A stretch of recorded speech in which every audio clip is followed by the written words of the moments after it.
ایک نوجوان تھا، مسجد آیا کرتا تھا، جایا کرتا تھا. عمر ابن خطاب رضی اللہ تعالیٰ عنہ کی اس کے اوپر نظر لگایا کرتی تھی. ہر مرتبہ جب بھی مسجد جاتا ایک نوجوان لڑکی سے اپنی طرف بلاوے، میرے پاس آ جاؤ، یہ منع کر کے چلا جائے، پھر بلاوے، پھر میرے پاس آ جاؤ، پھر یہ منع کر کے چلا جائے. ایک دن نوجوان لڑکی کے بہکاوے میں آ گیا، اس کے دروازے پر پہنچ گیا، ابھی قدم گھر کے اندر رکھ ہی رہا تھا، اللہ کی یاد آ گئی. کس کی یاد آ گئی؟ سمجھ نہیں پا رہے ہماری باتوں. بس یہ یاد کاروبار میں آ جاوے، یہ یاد ناپ تول میں آ جاوے، یہ یاد پڑوسیوں کے حقوق میں آ جاوے، یہ اللہ کی یاد ان موقعوں کے اوپر آ کر چلی جاوے، ہماری زندگی بدل جائے.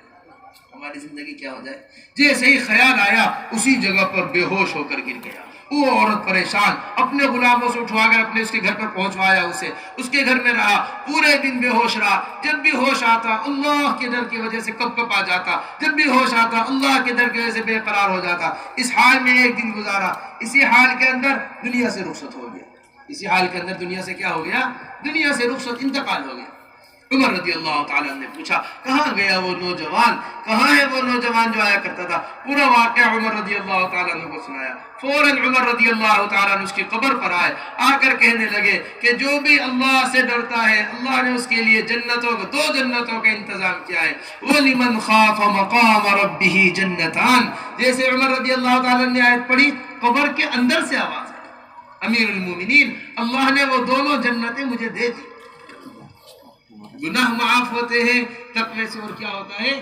اجر کے اندر اضافہ ہوتا ہے. وَمَن يَتَّقِ اللَّهَ يُكَفِّرْ عَنْهُ سَيِّئَاتِهِ وَيُعْظِمْ لَهُ أَجْرًا. اور بڑی چیز، یہ ہم سب کی سب سے اہم ترین ضرورت، یہ ہم سب کی سب سے بڑی ضرورت. وَمَن يَتَّقِ اللَّهَ يَجْعَلْ لَهُ مِنْ أَمْرِهِ يُسْرًا. جو آدمی اللہ سے ڈرتا ہے اللہ اس کے معاملے کو آسان کر دیتا ہے.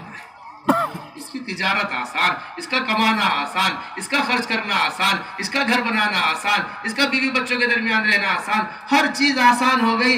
صرف دل کے اندر تقوی کو پیدا کرے، اللہ فرشتوں کو خدمت میں لگا دیتے. ایک نبی تھے اللہ کے، داؤد علیہ السلام. انہی کے بیٹے سلیمان علیہ السلام ہیں. ان کو اللہ تبارک و تعالی نے دونوں باپ بیٹوں کو بادشاہتیں دی تھی. داؤد علیہ السلام اپنا بھیس بدل کر لوگوں کے درمیان چکر لگایا کرتے تھے، لوگوں کے درمیان پھرا کرتے تھے، اور ایک ایک آدمی سے پوچھا کرتے تھے داؤد کیسا آدمی ہے؟ بادشاہ تھے نا، تو ڈر تھا کہ میرے اندر کوئی کمی ہو اور مجھے پتہ نہ ہو. بس مجھے اس بات کا ڈر ہے کہ یہ پکڑ یہ چیزیں ختم ہو گئی، میں کیسے عرض کروں آپ سے. امیر معاویہ نے ایک دن اعلان کروایا، مسجد کے ایک جمعہ میں اعلان کروایا، جتنا بھی مال ہے ہمارا مال ہے، ہماری مرضی ہم جیسے جی چاہے استعمال کریں. کسی نے کوئی جواب نہیں دیا. اگلا جمعہ ہے، پھر کھڑے ہو کر اعلان کروایا، یہ مال ہمارا مال ہے، ہماری مرضی ہم جیسے جی چاہے استعمال کریں. کسی نے کوئی جواب نہیں دیا. تیسرا جمعہ پھر آیا، پھر امیر معاویہ رضی اللہ تعالیٰ عنہ کھڑے ہوئے، یہ مال میرا مال ہے، میری مرضی میں جس طرح جی چاہے استعمال کروں. ایک آدمی کھڑے ہو کر کہنے لگا نہیں امیر المومنین، آپ کا مال نہیں ہے، مسلمانوں کا مال ہے، مسلمانوں کی ضرورت کی استعمال ہوگا، آپ کی مرضی پر استعمال نہیں ہوگا. ہاتھ پکڑ کے اس کو اندر لے گئے. لوگ کہنے لگے اوہو اب تو اس کو کوڑے مارے جا رہے ہوں گے، اب تو اس کے ساتھ زیادتی کی جا رہی ہوگی، اب اس کو مزہ چکھایا جا رہا ہوگا. جا کے لوگوں نے دیکھا امیر المومنین سے گلے لگائے ہوئے امیر معاویہ رضی اللہ تعالیٰ خوش ہو رہے ہیں، اس کا شکر ادا کر رہے ہیں. 3 جمعہ ہو گئے تھے، میں اس فکر میں تھا کوئی غلط بات پر ٹوکنے والا کیوں نہیں. یہ خلفاء ہوا کرتے تھے، یہ بادشاہ ہوا کرتے تھے، یہ عمرہ ہوا کرتے تھے. ان کے ہاتھ میں اللہ نے نظام دیا تھا، انہیں اس بات کی فکر ہوا کرتی تھی اللہ کا حکم تو نہیں ٹوٹ رہا. نہیں سمجھے ہماری بات؟ بس میرے محترم اس کو سمجھ لو اچھی طریقے سے.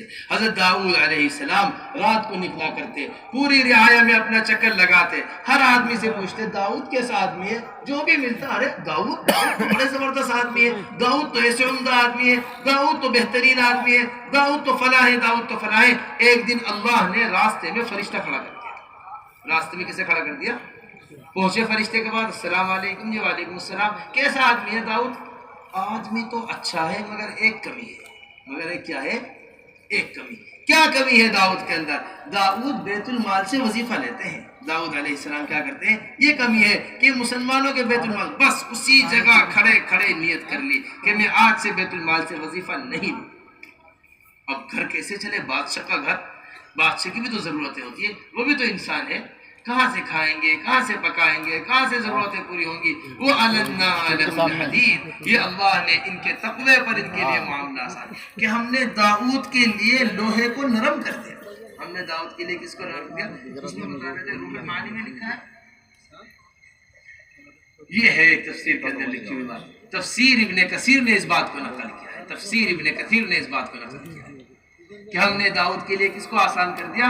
وَأَلَنَّا لَهُ الْحَدِيدِ، ہم نے داؤد کے لیے لوہے کو ہی موم بنا دیا۔ اس طرح انسان موم کو جیسا جی چاہے موڑ دیتا ہے، وہ داؤد نے موم کو ایسا بنا دیا۔ وہ زرہ بنایا کرتے تھے، زرہ جو ہوتی ہے جنگی لباس ہوتا ہے، ایک زرہ بڑی قیمتی بنا کرتی تھی، اس کا ایک حصہ اپنے پاس رکھا کرتے تھے، باقی حصہ بیت المال میں جمع کرواتے تھے۔ دیکھ لو، ایک طرف بیت المال سے لے رہے تھے، اب دوسری طرف بیت المال کو دینے والے بن گئے۔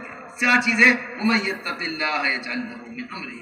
بس میرے محترم دوستو، معاشرے کو درست کرو، اخلاق کو درست کرو، معاملات کو اپنے درست کرو، اپنی زندگی کے نقشے کو بدلو۔ یہ ہماری پوری بات کا خلاصہ ہے آپ حضرات سے۔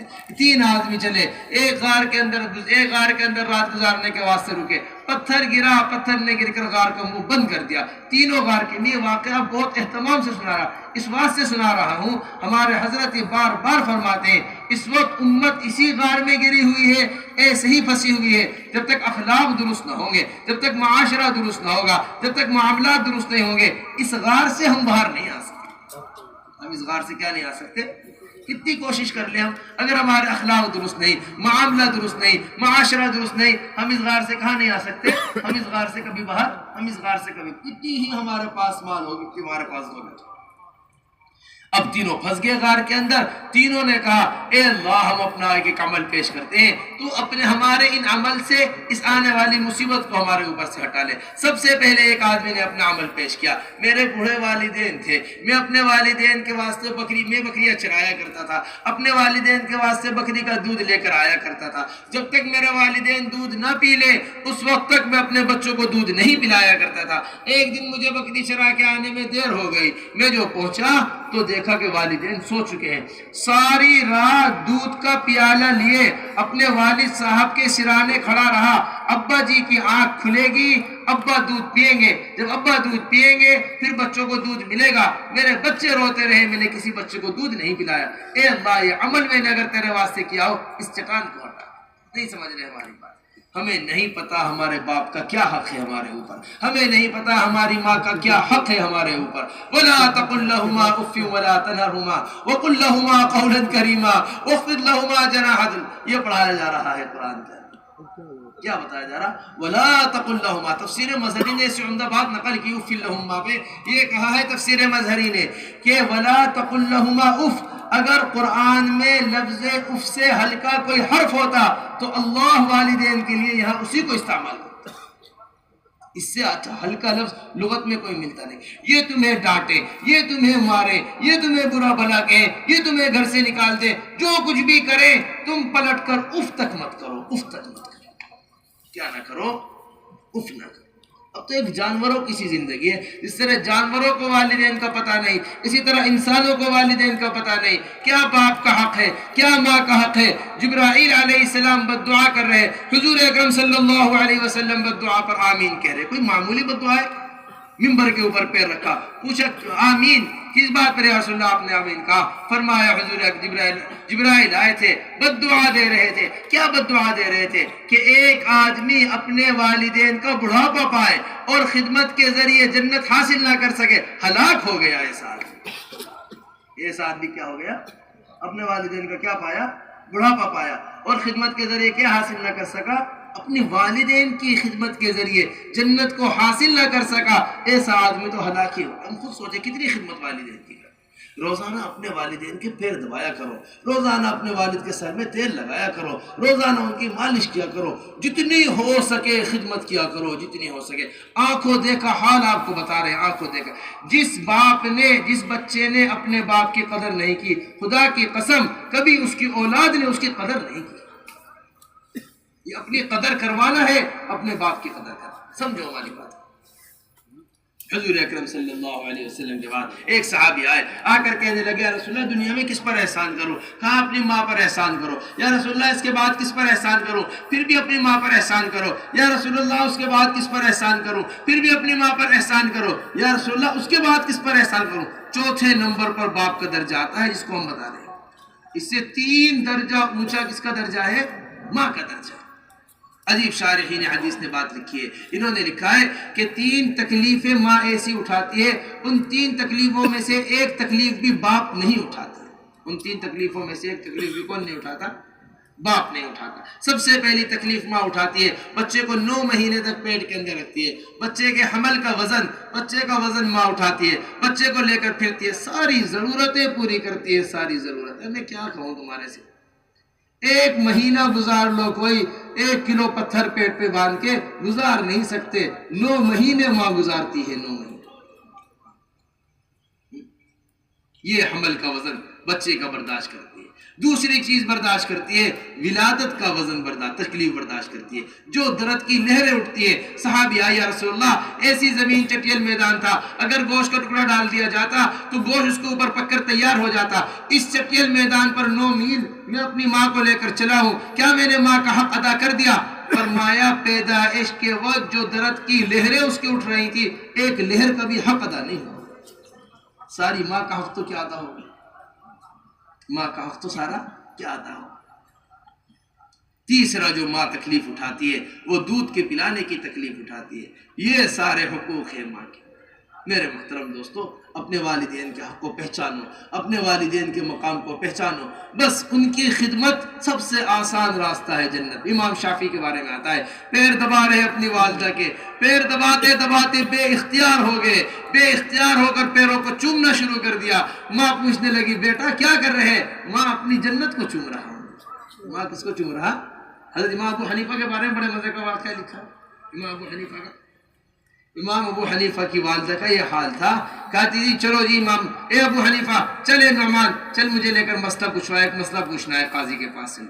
صرف ماں کے ادب میں، ماں کے احترام میں اونٹنی تیار کرتے، اونٹنی کے اوپر اپنی والدہ کو بٹھاتے، اونٹنی کی لگام پکڑتے، لے کے قاضی شہر کے پاس جاتے، والدہ اترتی اس پہ سے، قاضی شہر سے مسئلہ پوچھتی۔ لکھنے والوں نے یہ لکھا ہے بہت سے بار ایسا ہوتا قاضی شہر خاموشی سے امام صاحب سے مسئلہ پوچھتے، امام صاحب قاضی صاحب کو مسئلہ بتاتے، قاضی صاحب ماں کو مسئلہ بتاتی، ماں مطمئن ہو کر واپس آ جاتی۔ سمجھ رہے بات کو؟ نہیں سمجھ پا رہے؟ ایسا احترام ان بڑے بڑے مشائخ نے، ان بڑے بڑے لوگوں نے، جتنے دنیا میں بڑے آدمی ملیں گے یہ اپنی ماں کے خادم ہی ملیں گے زیادہ۔ غور کرنا اس بات کو۔ اور جتنے فاجر فاسق فساق لوگ ملیں گے یہ وہ ملیں گے جنہوں نے ان کے مقام کو نہیں پہچانا۔ خدا ایسے لوگوں کو نقصان میں ڈال دے۔ بس میرے محترم دوستو، اس طرح اہتمام سے پہلا عمل پیش کیا، چٹان تھوڑی سی سرک گئی۔ پھر دوسرا عمل پیش کیا انہوں نے، وہ کیا عمل پیش کیا؟ دوسرا عمل یہ پیش کیا جو معاملات کا عمل تھا۔ میرے پاس ایک آدمی نے نوکری کی، میں نے اس نوکری کی تنخواہ کو اپنی تجارت کے اندر لگا لیا، وہ نوکری اپنی لے کر نہیں گیا، جو اس کا معاوضہ بنتا تھا وہ لے کر نہیں گیا، میں نے اسے تجارت کے اندر لگا لیا۔ ایک عرصے بعد وہ میرے پاس آیا، اس نے آ کر کہا لاؤ جی اتنی میری تنخواہ بنتی تھی واپس دے دو۔ اب تو کوئی رہا ہی نہیں، اس کا اہتمام ہی نہیں رہا۔ کس کی؟ کہ تنخواہ جتنی بنتی ہو اتنا دیا جائے۔ حضور اکرم صلی اللہ علیہ وسلم رخصت ہو رہے دنیا سے تو فرما رہے الصلاۃ الصلاۃ وما ملکت ایمانکم انفذوا جیش اسامہ۔ یہ درمیانی بات علی رضی اللہ تعالیٰ فرماتے 3 کلمے ہم نے آخر میں سنے۔ اپنے رعایا کے ساتھ نرمی کا معاملہ کرو، جس سے جو معاملہ ہے اس معاملے کو پورا کرو۔ یہ معاملات کی درستگی ہے۔ یہ کس کی درستگی ہے؟ معاملات۔ کیسے معاملہ؟ جی ہم نے جو کچھ تم نظر آ رہے، یہ اونٹ نظر آ رہے، یہ غلام نظر آ رہے، یہ مویشی نظر آ رہے، یہ سب کچھ تمہاری وہ اس دن کی تنخواہ ہے، سب لے کر۔ اے اللہ کے بندے مذاق مت کر، میں مذاق نہیں کر رہا، یہ لگے اے اللہ وہ سب کچھ لے کے چلا گیا، میں نے کوئی چیز واپس نہیں لی۔ یہ عمل اگر میں نے آپ کے واسطے کیا ہو، آپ اس چٹان کو کھسکا دیں۔ اس چٹان کو کیا کر دیں؟ چٹان تھوڑی سی اور کھسک گئی، اب بھی راستہ نہیں نکلا۔ سمجھ رہے نا ہماری بات کو؟ ایک حصے کا عمل ہو رہا ہے، اس واسطے غار کا راستہ نہیں کھلا، 2 کا عمل چلا گیا، ابھی تک غار کا راستہ نہیں کھلا، جب تک تیسرے کا عمل نہیں پہنچا غار کا راستہ نہیں کھلا۔ ہم یہ نہ سمجھیں ہم کہاں پھنسے ہوئے ہیں ہمیں اندازہ نہیں. معاملات ہمارے صحیح نہیں, معاشرہ ہمارا صحیح نہیں, اخلاق ہمارے صحیح نہیں. تیسرے نے معاشرے کا عمل پیش کیا. چچا کی لڑکی مجھے بہت پسند تھی, میں چاہتا تھا اس کے ساتھ خلوت ہو, کبھی مجھے موقع نہیں ملا. ایک دن اس کے اوپر فاقے آ گئے, اس کے اوپر تنگی آ گئی. میں نے کہا میں تمہیں اتنی اشرفیت دوں گا, تم میرے ساتھ خلوت اختیار کرو. جب میں اس کے ساتھ خلوت میں بیٹھ گیا, ہم گناہ کرنے کے قریب ہی تھے کہ اتنے میں اس نے کہا اللہ سے ڈرو. کس سے ڈرو؟ اللہ. اے اللہ, میں صرف تیرے ڈر کی وجہ سے اس جگہ سے اٹھ کر آ گیا. میں نے اس سے اشرفی بھی واپس نہ لی. اگر یہ عمل میں نے تیرے واسطے نہ کیا, میں نے یہ عمل تیرے واسطے کیا تھا, تو اس چٹان کو ہٹا. یہ چٹان ہٹی, پھر یہ باہر نکلی. اپنے معاشرے کو سنوارو, اپنے معاملات کو سنوارو. ہمارے یہاں معاملات کی بہت بری حالت ہے. ہم اچھا وکیل کر کر مقدمہ جیت جانے کو کامیابی سمجھتے ہیں, ہم پیسہ خرچ کر کر مقدمہ جیت جانے کو کامیابی سمجھتے ہیں, ہم زبردستی زمین پر قبضہ کر لینے کو کامیابی. امام الانبیاء, سید الانبیاء, حضور اکرم صلی اللہ علیہ وسلم ارشاد فرما رہے, تم میں سے بعض لوگ میرے پاس آتے ہیں, چرب زبانی سے کام کرتے ہیں, اچھا بولنا جانتے ہیں, اچھا بول کر دوسرے کا حق مجھ سے لے لیتے ہیں. یاد رکھو وہ دوزخ کا حصہ مجھ سے لے کر جا رہے ہیں. جب اللہ کے رسول سے دوزخ کا حصہ لے رہے تو پھر آج عدالتوں میں جھوٹ بول کر ہم بھی دوزخ کا حصہ کما رہے ہیں. جھوٹ نہ بولو, زبان سے جھوٹ نکلنا ہی نہیں چاہیے. یہ فرمایا کہ آدمی منافق کی پہچان ہے کہ وہ جھوٹ بولتا ہے, ایمان والے کی یہ شان ہے کہ وہ وعدہ خلافی نہیں کرتا, اور وہ جھوٹ مشکات کی روایت ہے, جھوٹ نہیں. بس میرے محترم دوستو, پھر یہ تین باتیں ہمارے اندر پیدا ہونی چاہیے کہ ہمارے یہاں معاشرے کا دین آئے, ہمارے یہاں اخلاق کا دین آئے, ہمارے یہاں معاملات کا دین آئے. یہ تینوں خوبیاں ہمارے اندر بڑے اہتمام سے پاک ہو. انصاف کا تقاضا ہی یہ ہے کہ طریقے سے لوگوں کے درمیان انصاف. ایسا عمدہ واقعہ لکھا دی چاہے, وقت کا میں لیکن تھوڑا سنا دو. علی رضی اللہ تعالیٰ, کس کا واقعہ ہے؟ علی رضی اللہ تعالیٰ. علی رضی اللہ تعالیٰ کی ایک زرہ تھی. زرہ جانتے ہو, جنگ کا لباس ہوتا ہے زرہ. وہ تھی, وہ گر گئی کہیں گھوڑے سے, ایک یہودی نے اس کو اٹھا لیا. کس کو اٹھا لیا؟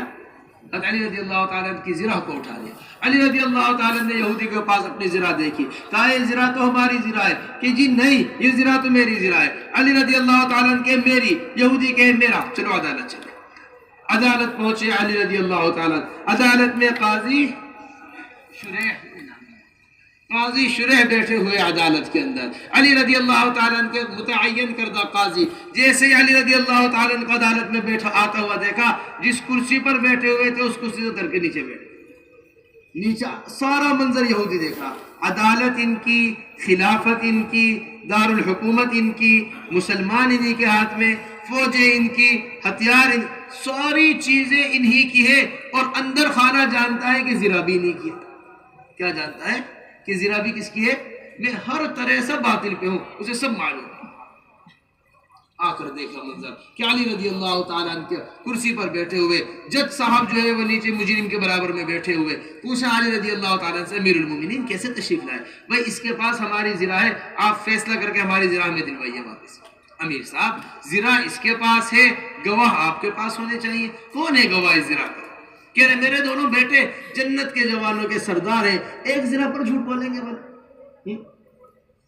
یہ میرے دونوں بیٹے حسن اور حسین رضی اللہ عنہما, یہ دونوں گواہی دیں گے کہ یہ زرہ میری. ان کو معلوم ہے یہ میری ہے زرہ. فرمایا نہیں امیر المومنین, باپ کے حق میں بیٹے کی گواہی قبول نہیں ہوتی اسلام کے اندر. اور کوئی زرہ ہے آپ کے, اور کوئی گواہ ہے آپ کے پاس؟ جی میرا غلام ہے عنبر غلام, اسے بھی معلوم ہے کہ یہ زرہ میری ہے. نہیں امیر المومنین, آقا کے حق میں غلام کی گواہی قبول نہیں ہوتی اسلام میں. اور کوئی گواہ ہے آپ کے پاس؟ نہیں, اور کوئی تو گواہ میرے پاس نہیں. پھر تو امیر المومنین ہمارا فیصلہ ہے, زرہ یہودی کے پاس ہی رہے گی, آپ زرہ واپس نہیں لے سکتے. آپ زرہ کیا نہیں لے سکتے؟ سمجھ رہے بات؟ سارا منظر یہودی نے دیکھا, دیکھ کر کہنے لگا اشہد ان لا الہ الا اللہ واشہد ان محمد رسول اللہ واشہد ان محمد. یہ امتحان کے اندر ایسے یہ لوگ تھے, ایسے مضبوط لوگ ہوا کرتے تھے جنہیں لوگ آ کر آزمایا کرتے تھے. انہیں لوگ کیا کرتے تھے؟ نہیں سمجھ رہے ہماری بات. میرے محترم دوستو، اس طرح ہمیں بڑے اہتمام سے انصاف کو اختیار کرنا ہے باقاعدہ۔ حضرت جی مولانا یوسف صاحب کا اتنا اہم ملفوظ، اسے ہمیشہ آپ حضرات کو نوالے یاد رکھنا۔ حضرت فرمایا کرتے تھے جتنے دین پر چلنے کا تمہیں اختیار ہے، اگر تم اس دین پر نہیں چلو گے تو جس دین پر چلنے کا تمہارا اختیار نہیں ہے، اللہ اس دین پر کبھی تمہاری مدد نہیں کرے گا۔ جتنا ہمارا اختیار ہے نا، نماز پہ ہمارا اختیار، معاملات پر ہمارا اختیار، معاشرے پہ ہمارا اختیار، اپنے گھر کے ماحول پہ ہمارا اختیار، ہم اپنے گھر کو نہیں بدل لیں، سارے عالم کو کہاں سے بدل دیں گے؟ بات یہ کریں کہ وہ سب کچھ ہمیں مل جاوے تو ابھی ہم مدینہ بنا دیں، پورے ملک کو اٹھا دیں، ابھی کیا بنا دیں؟ ابھی سب ٹھیک کر دیں۔ اپنے گھر کو تو بناؤ پہلے، اپنی زندگی کو تو بدلو پہلے، وہ تو بدلی نہیں جائے۔ بس میرے محترم دوستو، یہ مجموعے کا دین تھا، یہ 20 خصلتیں ہم نے آپ کو بتائیں، یہ معاشرہ ہم نے آپ کو سنایا، یہ تقوی ہم نے آپ کو بتایا، یہ ایمان حضور اکرم صلی اللہ علیہ وسلم کا آپ کو بتایا، یہ دعوت حضور اکرم صلی اللہ علیہ وسلم کی بتائی۔ یہ سب کچھ پیدا ہوا تھا حضرات صحابہ رضی اللہ مجمعین کے یہاں۔ یہ باعتبار افراد کے نہیں تھا، باعتبار مجموعے کے تھا۔ باعتبار کس کے تھا؟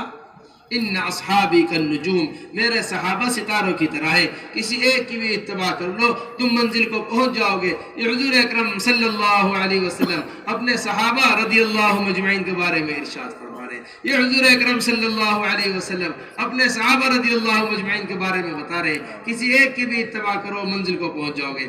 آج یہ دین مجموعے سے نکل گیا۔ وجہ کیا ہو اس کے مجموعے کے نکلنے سے؟ جہاں امت کے جمع ہونے کی جگہ تھی وہاں سے اس علم کے حلقے ختم ہو گئے، جہاں امت کے جمع ہونے کی جگہ تھی وہاں سے دین کے حلقے ختم ہو گئے، جہاں امت کے جمع ہونے کی جگہ تھی وہاں سے یہ خوبیاں ختم ہو گئی۔ صحابہ رضی اللہ مجمعین ان تمام تر خوبیوں کو مسجد سے سیکھا کرتے تھے۔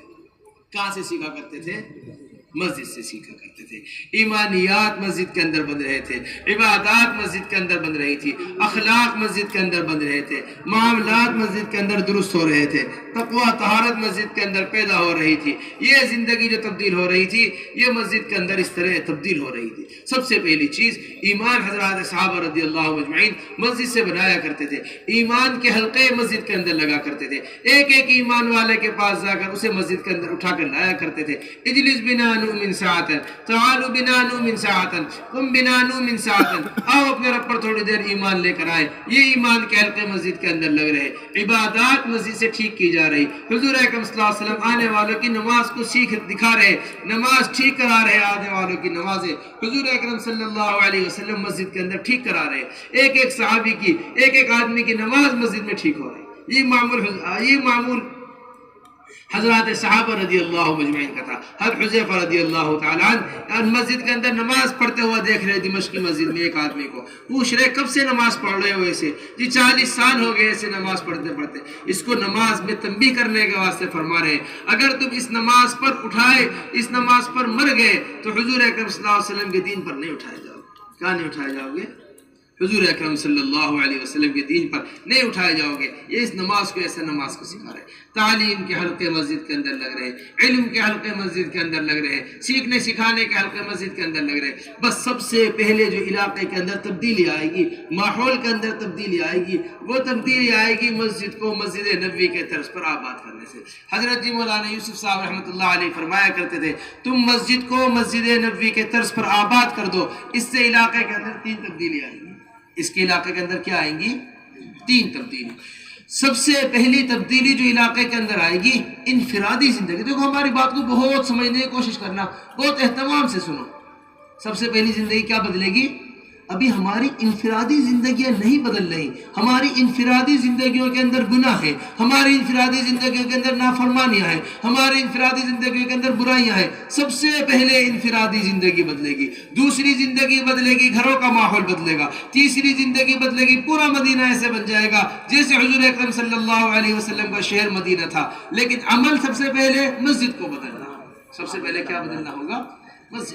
مسجد کے اندر اعمال حضرات صحابہ رضی اللہ مجمعین کے زمانے میں ہوا کرتے تھے۔ ان